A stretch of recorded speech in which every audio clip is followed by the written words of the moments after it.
বার্ষিক উপলক্ষে ইসলামী ছাত্র শিবিরের কেন্দ্রীয় সভাপতি সহ সারা বাংলাদেশের সকল নেতাকর্মী শুভাকাঙ্ক্ষী, বিশেষভাবে চাঁপাইনবাবগঞ্জ ইসলামী ছাত্র শিবিরের সর্বস্তরের নেতা কর্মী এবং শুভাকাঙ্ক্ষী শুভানুধ্যায়ীদের জানাই আন্তরিক শুভেচ্ছা, সংগ্রামী শুভেচ্ছা এবং অভিনন্দন।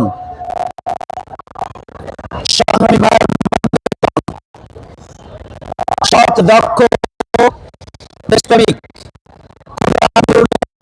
কারখানা বাংলাদেশ ইসলামী ছাত্র শিবির তার প্রতিষ্ঠা লগ্ন থেকে সব দক্ষ দেশপ্রেমিক যে পরিমাণ জনশক্তি তৈরি করেছে, নেতৃত্ব সাপ্লাই দিয়েছে, এই জনশক্তি এবং নেতৃত্ব দেশে এবং বিদেশে তারা ছড়িয়ে ছিটিয়ে আছেন।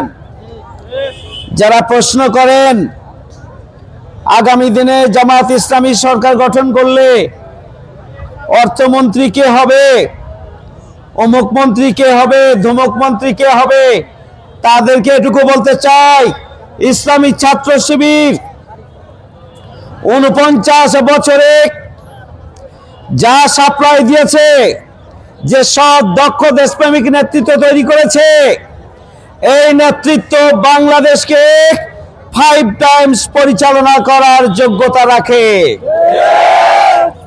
সুতরাং জনগণকে ধোঁকা দেবেন না। একটা মন্ত্রী পরিষদ পরিচালনার জন্য, রাষ্ট্র পরিচালনার জন্য আমরা 60 জন 65 জন নেতৃত্বের মন্ত্রীর প্রয়োজন। আমরা বাংলাদেশে আমাদের শিবির থেকে বিদায় নেওয়া যারা আছেন, দেশের বাইরে যারা আছেন, আমরা যদি তাদেরকে সামনের কাতারে নিয়ে এসে তালিকা তৈরি করি, তাহলে কমপক্ষে 300 জন মন্ত্রী হওয়ার মতো উপযুক্ত লোক আছে।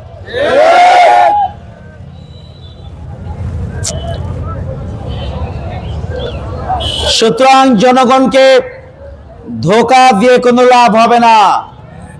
বাংলাদেশের ছাত্র সমাজ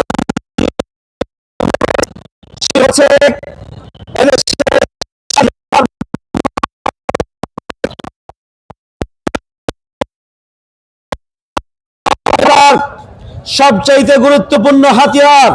শিবির হচ্ছে আগামী দিনে বাংলাদেশের যে চ্যালেঞ্জ, সব দক্ষ দেশপ্রেমিক নেতৃত্ব, সেই নেতৃত্ব সাপ্লাই দেওয়ার কারখানা শিবির হচ্ছে অন্যায়ের বিরুদ্ধে এক প্রচন্ড বিদ্রোহের নাম। ইসলামী ছাত্র শিবির আধিপত্যবাদ বিরোধী এক বিস্ফোরণের নাম। বাংলাদেশের স্বাধীনতা সার্বভৌমত্ব নিয়ে কোন চক্রান্তই আগামী দিনে ইসলামী ছাত্র শিবির বাস্তবায়ন হতে দেবেন না। প্রতিষ্ঠার পর থেকে ইসলামী ছাত্র শিবির সমস্ত গণতান্ত্রিক আন্দোলনে, অন্যায়ের বিরুদ্ধে প্রতিবাদে, দুঃশাসনের বিরুদ্ধে, স্বাধীনতার সার্বভৌমত্বের বিরুদ্ধে যে কোনো চক্রান্ত ষড়যন্ত্র রুখে দেওয়ার জন্য রাজপথে তারা সব সময় লড়াই করে গিয়েছে, সব সময় লড়াই সংগ্রাম চালিয়েছে। আগামী দিনে ইসলামী ছাত্র শিবির যত দূর এগিয়ে যাবে, বাংলাদেশ তত দূর এগিয়ে যাবে। ইসলামী ছাত্র শিবিরকে পিছিয়ে দেওয়ার জন্য, ধ্বংস করার জন্য, নিঃশেষ করার জন্য হাজারো চক্রান্ত ষড়যন্ত্র ব্যর্থতায় পর্যবসিত হয়েছে। শিবিরের দুঃসাহসী কর্মীরা দেশের জন্য, ইসলামের জন্য, গণতন্ত্রের জন্য, দেশকে এগিয়ে নেওয়ার জন্য, উন্নয়নের জন্য, অগ্রগতির জন্য, শিক্ষাঙ্গনে শিক্ষার পরিবেশ নিশ্চিত করার জন্য তারা নিজেদের জীবন দিয়েছে, কারোর সাথে আপোষ করেননি। আর তার ফলশ্রুতিতে আপনারা দেখেছেন 24শে জুলাইয়ের যে আন্দোলন, সে আন্দোলনে পিছন থেকে ইসলামী ছাত্র শিবির নেতৃত্ব দিয়েছে। সামনের মিছিলে, সংগ্রামে, আন্দোলনে শিবিরের নেতাকর্মীরা সাধারণ ছাত্রছাত্রীদের সাথে তারাও জীবন দিয়েছেন। 24-এর আন্দোলনে নিউক্লিয়াসের ভূমিকা পালন করি এই ইসলামী ছাত্র শিবির আগামী দিনে বাংলাদেশের বিরুদ্ধে কোন চক্রান্ত ষড়যন্ত্র বাস্তবায়ন হতে দেবে না ইনশাআল্লাহ। আপনারা দেখেছেন ইসলামী ছাত্র শিবিরকে বাংলাদেশের ছাত্র সমাজ গ্রহণ করে নিয়েছে। হাজারো প্রতিকূলতা কোনো কাজে আসে নাই।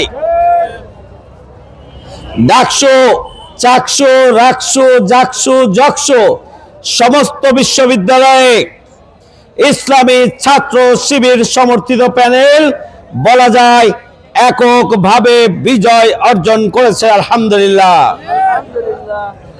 সুতরাং এদেশের ছাত্র সমাজ ইসলামী ছাত্র শিবিরের আদর্শকে মেনে নিয়েছে, গ্রহণ করে নিয়েছে। আগামী দিনে যে সুযোগ আসছে সেই সুযোগকে এদেশের জনগণ গ্রহণ করে নেবে ইনশাআল্লাহ। 12 তারিখে এদেশের ছাত্র সমাজ, তরুণ সমাজ, যুব সমাজ ঐক্যবদ্ধ হয়েছে সৎ, দক্ষ, দেশপ্রেমিক খোদাভীরু নেতৃত্বকে আগামী দিনে বিজয় করার মধ্যে দিয়ে নতুন বাংলাদেশের স্বপ্ন বাস্তবায়নে তারা সামনের দিকে এগিয়ে যাবে ইনশাআল্লাহ। সেই জন্য আমাদেরকে আমাদের সময়, শ্রম, মেধা, প্রতিভা, অর্থ সম্পদ সবকিছুকে কাজে লাগিয়ে আগামীর দিনগুলোকে কাজে লাগানোর জন্য, সফলতা বয়ে নিয়ে আসার জন্য, বিজয়ের জন্য আমাদেরকে এখন থেকে প্রতিটি মুহূর্তকে কাজে